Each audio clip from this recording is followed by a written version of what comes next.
It's here, everyone! Model Y Juniper! Yay! Yeah, despite that, I'm a pretty big Tesla fan. I mean, it should be obvious. Honestly, I just cannot get excited for the Model Y. I've never really been all that excited. I've always cared a lot more about the Model 3 versus the Model Y. So this refresh, the new Juniper refresh, it's just not that exciting to me, but I can understand for the rest of America, it is extremely exciting because America is obsessed with bloated, oversized vehicles.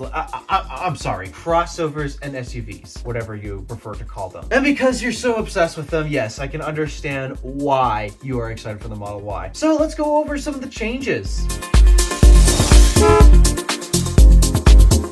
So, just like the Model 3 Highland refresh, Model Y Juniper just got a exterior redesign for the front and the rear. It's not that big of a change. Like, if you look at the side profile, you'll still be able to obviously tell it's a Model Y. They didn't change too much with it. But the front has this new cyber-ish aesthetic that Tesla, I guess, is starting to go for, which I hope they don't go on all of their vehicles, to be honest. I can understand the aesthetic. I can understand why people like it. If you want that type of design, good for you. But I also am a pretty big fan of their previous sexy lineup design, where we had the Model S, the X, the 3, and the previous Y. Okay, the previous 3 and Y don't look as pretty as the new Model 3 in particular. But like the Model S and the X, dude, it doesn't matter what angle you look at on those things. They look good at basically every single angle. Model Y, I mean, I'm just not really digging the cyber aesthetic that much. It's just not my type. It makes sense for the truck, but getting it into the crossovers and the SUVs, just no, it's just not my thing. But if it's yours, hey, you win, I lose. Good for you. To my surprise, it's also keeping the fog lights, at least from what I can tell from the images, and the air ducts. So I guess, yeah, there was just an issue for the Model 3 losing them, just Model Y still has it. And when you go around to the rear, we have a new light bar that connects the Model 3-esque style taillights. Model 3-esque meaning like the Highland Model 3. Oh my goodness, keeping track of these refreshes can be a bit challenging every now and again. So, do you like the new design? I don't, but then again, it doesn't matter what design the Model Y is going to be at. I wouldn't buy it anyways, just because it's not my type of vehicle. But moving on to the interior, that's where we got a lot of big changes. Like, it's closer to the Model 3 Highland's interior. Not exactly. There are actually some differences, which I was surprised that Tesla decided to do, because in the past, I mean, Model 3 and Model Y look almost identical, just slightly different dimensions, and the hatch design was a little different. So I was actually shocked to see just how much Tesla is differentiating the Model Y from the Model 3, because now it almost looks nothing like the Model 3 unless you look at the side profile. But even then, the taillight design, Model Y has the light bar, Model 3 doesn't. So yeah, they had changed the outside compared to the Highland. I was not expecting them to actually just differentiate it as much as they did. And the interior, well, yeah, it's picking up a lot of design characteristics from the Model 3. This is Tesla. They are known for part sharing across all of their vehicles, which, hey, saves on cost. Makes sense, I guess. Basically, the only part that seems similar to the Model 3 is the center console area and the display, obviously. And then the seats, I hear, are also the same, where now they're officially ventilated. So yay, finally all Teslas have ventilated seats. That's nice if you live south of where I live. Right now it is currently 26 degrees and snowing hard. I'm not using cooled seats anytime soon, but now all Teslas do have cooled seats. I do like that. No massaging, though. I would expect Tesla to bring that to the S and the X first before they brought it to the 3 and Y. Pretty much the thing that I've noticed that were different are the door cards. They're actually different, where basically Tesla used pretty much the exact same door cards between the 3 and the Y last time around. But yeah, they're different this time, different design and such. And then there's some mixed rumors and misconceptions about what's going on with the whole stock situation. And the reason why we have this confusion is because for markets that drive on the left side of the road, or the wrong side of the road, whatever you want to call it, it seems like those vehicles with the steering wheel on the right side of the car instead of the left, images have shown that there happens to be a turn signal stock. But at least for the other variants, the more common variant, like the one we're going to get here in the US, yeah, that one doesn't appear to have stocks. At least just that's what we're seeing from the image. But the truth is we can't tell, because we haven't seen an image of the left side of the steering wheel for the left-hand steering wheel placement vehicles. So as a result, a lot of us keep arguing about whether the Model Y has stocks or not and such. So if I had to guess, I think that the US version is going to get the same stock that the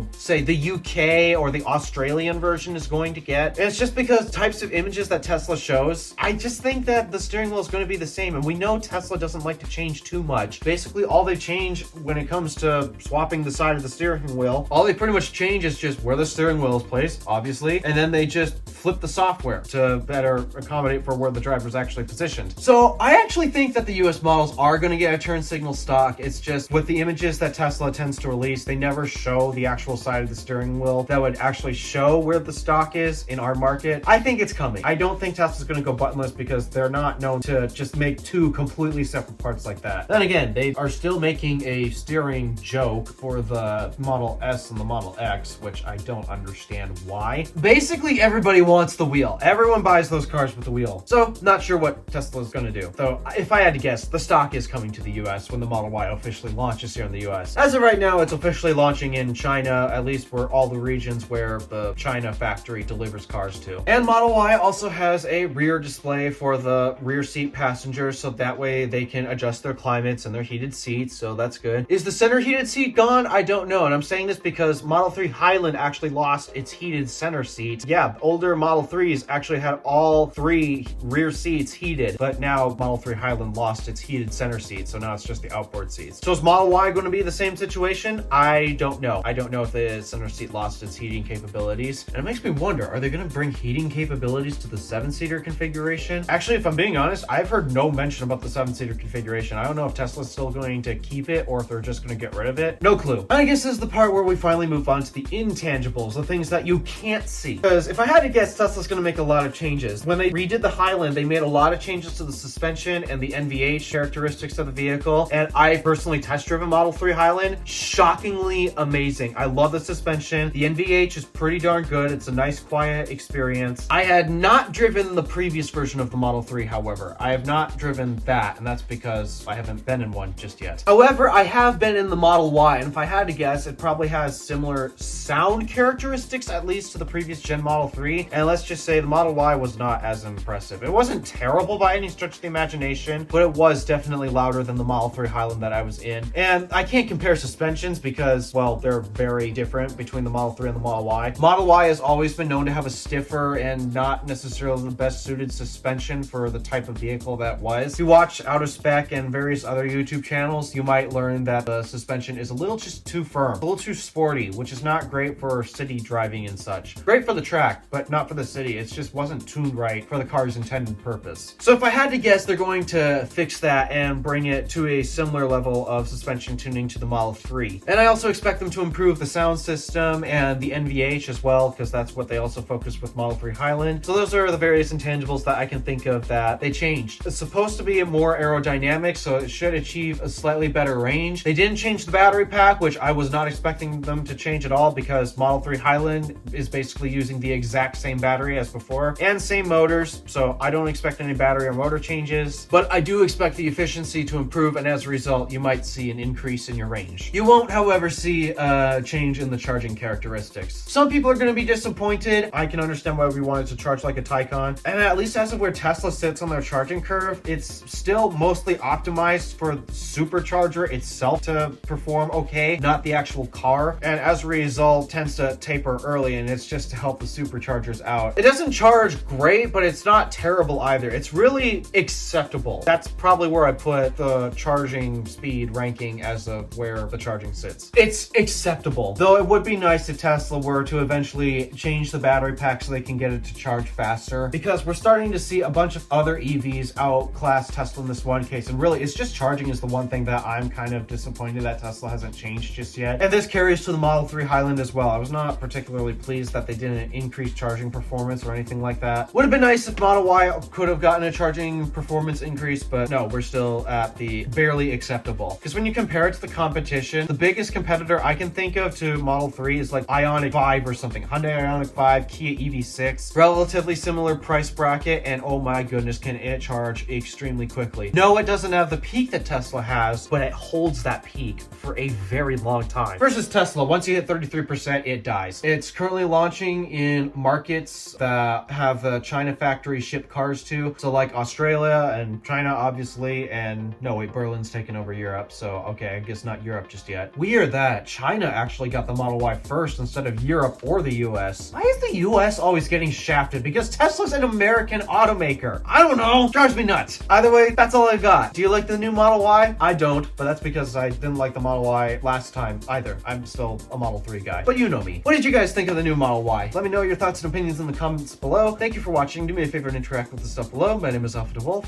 Random Alpha, signing out.